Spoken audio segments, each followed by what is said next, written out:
굿모닝, 좋은 아침입니다. 오늘은 2월 10일 월요일입니다. 오늘도 말씀 앞에 나오신 여러분들을 주님의 이름으로 축복하고 또 환영합니다. 여러분, 말씀이 여러분들의 삶 가운데 차곡차곡 쌓여가고 또 그 말씀의 씨앗이 뿌리 내리며 여러분들의 삶 가운데 정말 주님께서 기뻐하시는 열매 맺는 그러한 역사들이 일어날 수 있기를 기도하겠습니다. 오늘도 그러한 기대와 또 사모함을 가지고 또 말씀이신 주님을 알아가고 닮아가기를 소원하는 마음으로 함께 말씀 묵상하시겠습니다. 오늘도 애써 또 힘써 주님을 알아가시는 그러한 시간 되기를 소원합니다. 자, 오늘 우리에게 주시는 하나님의 말씀은 요한복음 11장 36절부터 44절까지의 말씀입니다. 요한복음 11장 36절부터 44절까지의 말씀. 사람들이 받아들이기 가장 힘든 고통 가운데 하나가 사랑하는 사람의 죽음이다 라고 합니다. 헤르만 헤세는 죽음에 대해서 이렇게 말했죠. 죽음은 인간이 겪는 가장 큰 상실이며 동시에 가장 강력한 승리이다. 예수님께서 사랑하시는 나사로가 죽었습니다. 그리고 많은 사람들이 그의 죽음 앞에서 슬퍼했습니다. 특히 나사로의 누이인 마리아와 마르다는 누구보다도 슬펐을 것입니다. 아마 예수님이 원망스럽기까지도 했을 거예요. 예수님께서 조금이라도 빨리 와주셨더라면 이렇게 생각하지 않았을까요? 사랑하는 오빠의 죽음 앞에 너무나 큰 상실감과 슬픔으로 부활이요 생명이신 예수님을 온전히 바라보지 못했습니다. 또 예수님의 말씀을 듣지 못했습니다. 그런 모두를 바라보며 예수님은 어떻게 행동하셨나? 오늘 본문 38절 말씀입니다. 예수께서는 다시금 속으로 비통하게 여기시며 무덤 쪽으로 가셨습니다. 무덤은 입구를 돌로 막아놓은 동굴이었습니다. 예수님께서는 비통한 마음을 가지셨습니다. 예수님은 나사로를 다시 살리실 것이다 라는 것을 이미 알고 계셨어요. 그러니까 이 스토리가 모든 사람들에게는 비극의 스토리로 보여졌지만 예수님은 이 스토리가 해피엔딩으로 끝날 것이다 라는 것을 이미 알고 계셨다라는 거죠. 그런데 왜 비통해 하셨을까?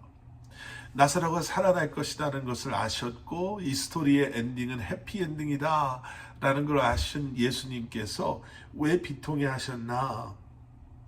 아마도 사랑하는 나사로가 고통 가운데 죽음을 경험했다, 죽었음을 아셨기에 비통해 하셨을 것 같습니다. 여러분, 죽음은 비통한 것입니다. 죽음이 죄의 결과이기 때문에 우리가 호상이다 라는 이야기를 해도 그 죽음 앞에서 우리는 죽음을 미화할 수는 없는 것 같습니다. 특히 믿음의 눈으로 관점으로 바라본다면 죽음은 죄로 인한 하나님의 심판의 결과이기 때문에 더 그렇죠.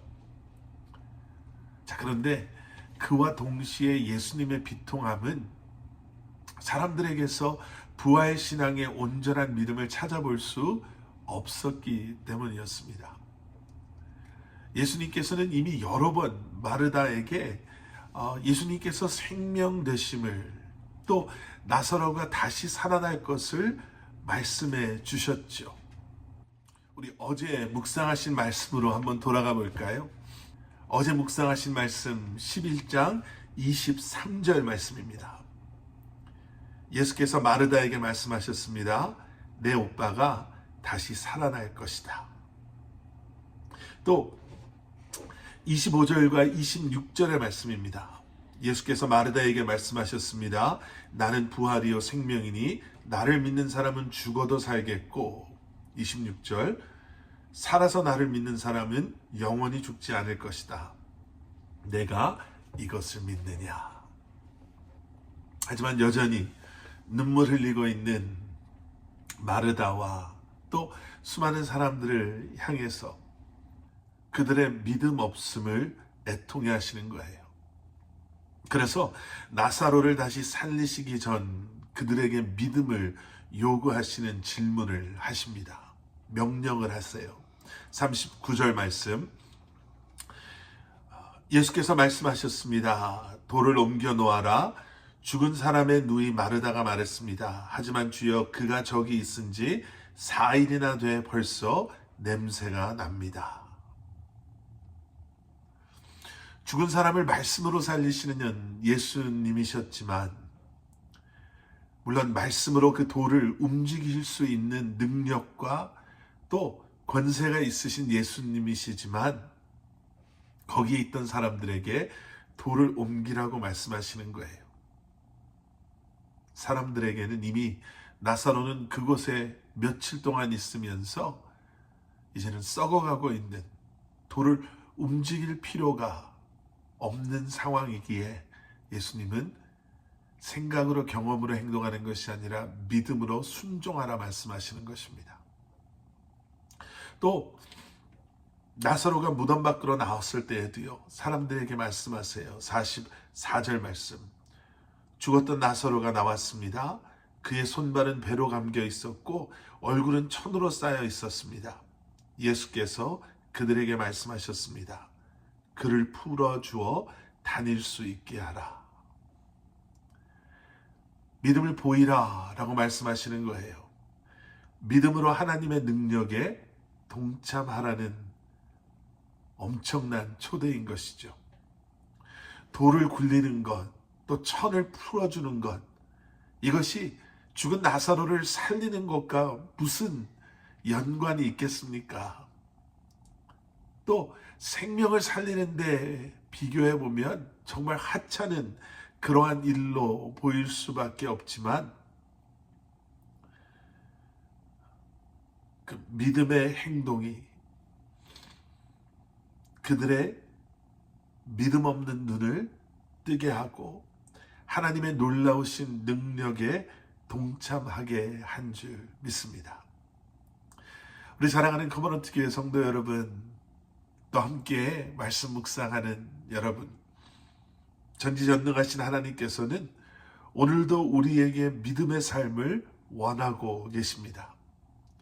여러 상황 속에서 아무것도 보지 못하고 듣지 못하고 두려움 가운데, 슬픔 가운데 우왕좌왕하고 있는 우리에게 애통해 하시며 다시 한번 우리를 초대하시고 부르시고 계십니다. 주님의 부르심에 반응하심으로 오늘 하루도 부활의 능력이신 하나님의 영광을 바라보며 살아가시는 여러분들 되시기를 주님의 이름으로 간절히 축원합니다. 함께 기도하시겠습니다. 사랑의 아버지 하나님, 우리의 믿음 없음을 이 시간 회개하고 고백합니다. 다시 한번 주님의 부르심에 우리의 생각, 판단, 우리의 경험과 계산에 의해 움직이는 것이 아니라 주님을 신뢰하고 순종하는 믿음으로 주님 앞에 나아가는 저희들 되게 하여 주시옵소서. 비록 보잘것없고 연약한 우리이지만 그러한 우리를 통해 일하시는 주님을 기억하고 그러한 주님의 부르심에 순종하는 이 한날 우리의 삶이 되게 하여 주시옵소서. 예수 그리스도 이름 받들어 간절히 기도드렸사옵나이다. 아멘.